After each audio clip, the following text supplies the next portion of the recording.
নিয়ামতপুরে জাতীয় ভোটার দিবস পালিত।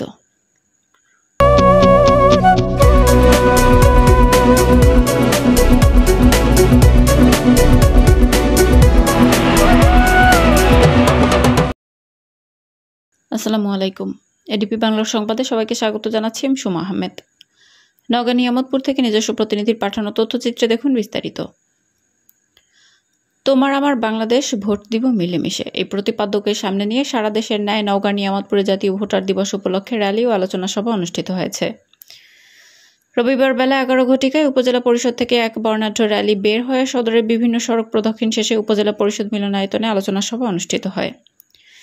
সভায় সভাপতিত্ব করেন নিয়ামতপুর উপজেলা নির্বাহী কর্মকর্তা মেহেদী হাসান। উপজেলা নির্বাচন কর্মকর্তা পারভেজ মোশাররফ এর সঞ্চালনায় সভায় বিশেষ অতিথি হিসেবে উপস্থিত ছিলেন সহকারী কমিশনার রেজাউল করিম, উপজেলা প্রাণী সম্পদ কর্মকর্তা ডক্টর আব্দুল লতিফ, উপজেলা প্রাথমিক শিক্ষা সমিতির সভাপতি নাজমুল হক, উপজেলা প্রেস ক্লাবের সাধারণ সম্পাদক জনি আহমেদ, সহসভাপতি আলমগীর মণ্ডল, সাংগঠনিক সম্পাদক মিলন হোসেন, উপজেলা আইসিটি কর্মকর্তা রাসেল রানা প্রমুখ। আমাদের জাতীয় পত্রিকাতে এসেছে, আমাদের এগুলো এক একটা প্রমাণ দলিলের মতো আর কি, যে আমরা ভোটার তালিকা হালনাগাদে আমাদের যে কাজটা সেটা আমরা করে যাচ্ছি।